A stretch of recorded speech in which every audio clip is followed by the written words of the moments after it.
안녕하세요. 나무쌤입니다. 오늘은 닥터 지바고에 대한 감상 리뷰를 한번 해보도록 하겠습니다. 닥터 지바고 하면 제일 먼저 떠오르는 것이 라라의 테마일 것입니다. 그러나 라라의 테마처럼 아름다울 것이라고 생각하고 접근하면 큰 오산입니다. 참 읽기 힘들었다. 시간도 많이 걸렸다. 진도가 안 나갈 때 하루 이틀 쉬기도 했다. 이러면서 어쨌든 닥터 지바고에 대해서 다 읽었습니다. 우선 닥터 지바고의 시대적 배경을 알아야지 이 소설을 이해하는 데 도움이 됩니다. 시대적인 배경에는 이 작품의 배경은 러시아의 격변기입니다. 1905년 러시아 혁명이 일어나고 제1차 세계대전이 일어나고 또 2차 러시아 혁명이 1917년에 일어나고 이런 식으로 일어나는 제정 러시아의 몰락, 혁명, 내전, 소비에트 체제 형성이라는 이런 거대한 역사 흐름 속에서 이 작품이 쓰여졌다는 것을 생각하고 보시면 되겠습니다.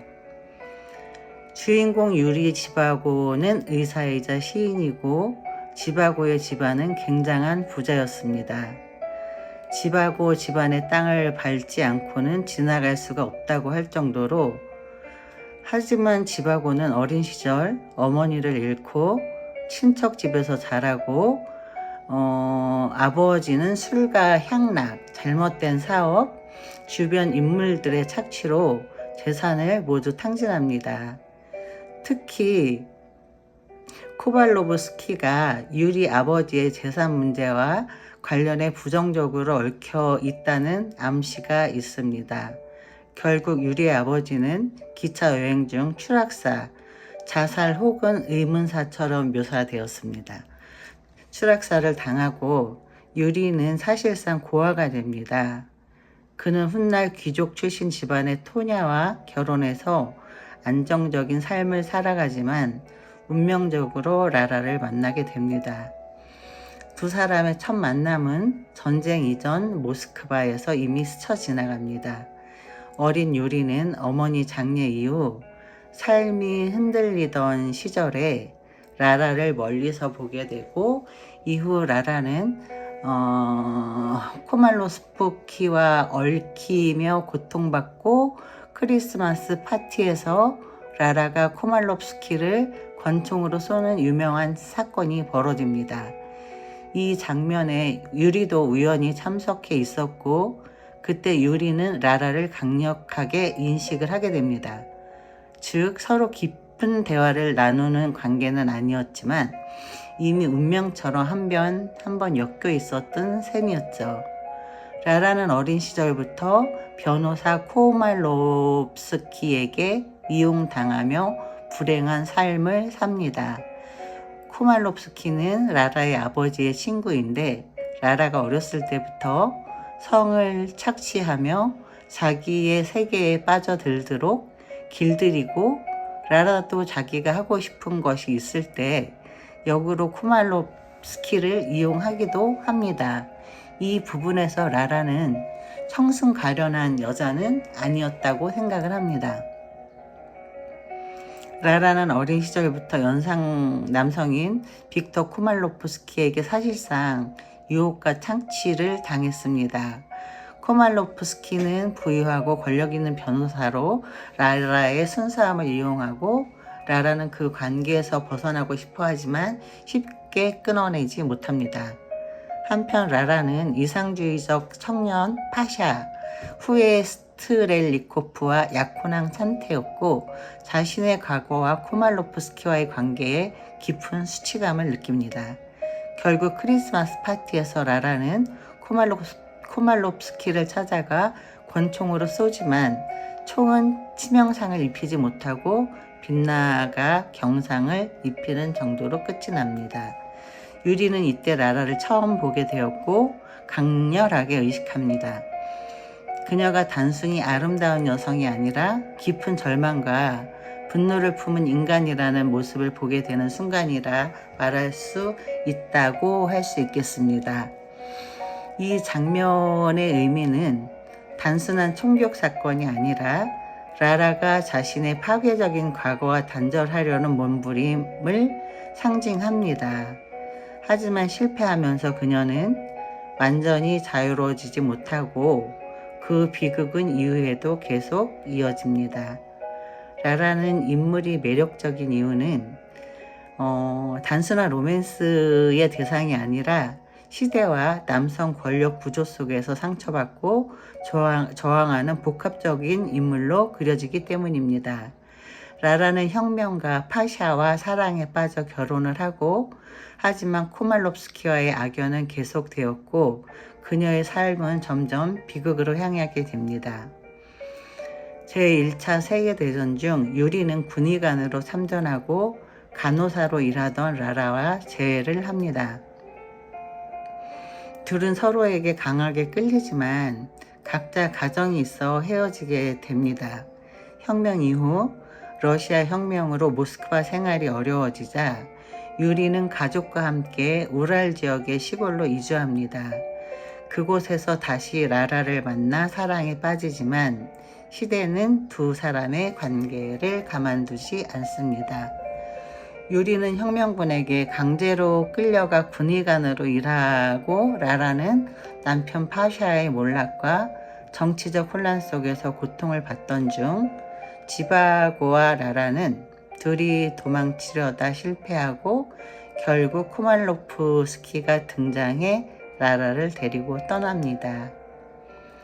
유리는 모스크바로 돌아오지만 완전한 쇠락한 삶을 살아갑니다. 그는 다른 여성과 동거하며 아이도 생기지만 예전의 열정이나 생명력은 거의 사라진 상태로 묘사되고 건강도 많이 나빠졌고 경제적으로 궁핍해집니다. 어느 날 모스크바 거리에서 전차를 타고 가던 중 창밖에서 우연히 라라와 닮은 여성을 보는데 실제로 그는 라라였습니다. 유리는 급히 전차에서 내려 그녀를 따라가려 하지만 그 순간 갑작스러운 심장마비로 길거리에서 쓰러져 죽습니다. 마지막에는 유리의 시들이 남아 그가 단순한 의사가 아니라 시인으로서 인간의 영혼을 지키려고 했던 인물임을 보여줍니다. 유리가 남긴 시들 중 겨울밤이 매우 인상적인데, 겨울밤은 촛불이 탁자 위에서 타고 있었다. 촛불은 타고 있었다. 온 세상에 눈보라가 몰아쳤다. 모든 경계를 뒤덮을 듯이. 특히 마지막까지 반복되는 촛불은 타고 있었다는 구절이 참 강렬하게 세상이 무너져도 아주 작은 불씨 하나는 끝내 꺼지지 않는다는 느낌이 들도록 쓰여 있습니다.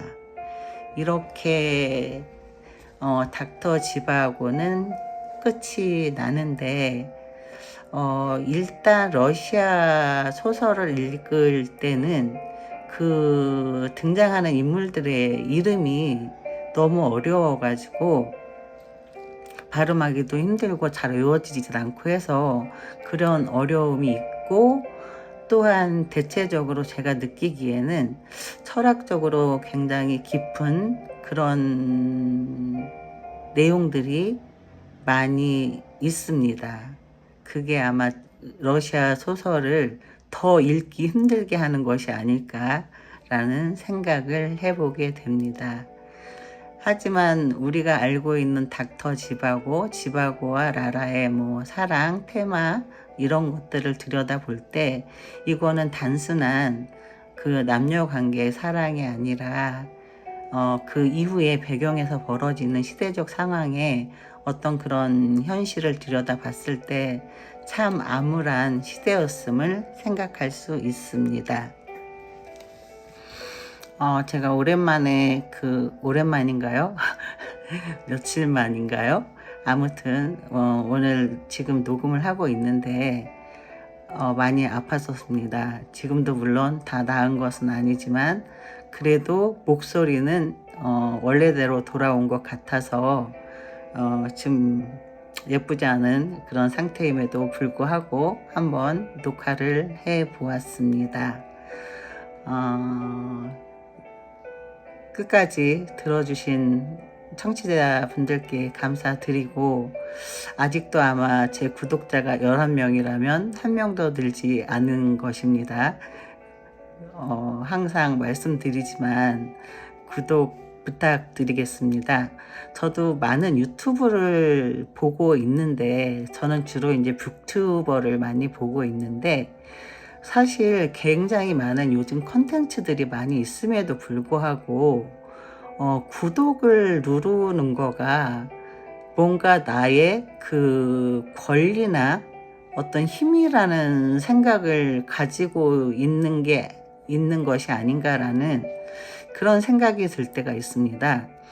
그냥 좋으면 구독 누르고 듣고 뭐 같이 함께 하면 좋은데, 구독을 눌러주는 자체가 내가 너에게 자선을 베푼다, 그리고 너가 마음에 안 들면 구독 취소하고 말 거야 라고 어떤 그거 자체를 자기의 무기로 삼는 것 같은 그런 느낌을 받을 때, 제가 그 유튜브를 운영하는 초보 운영자로서, 또는 오랫동안 유튜브를 함께 해왔던 저의 그 시청자 입장에서의 모든 것을 정리하면은 쉽지 않은 관계인 거는 맞습니다.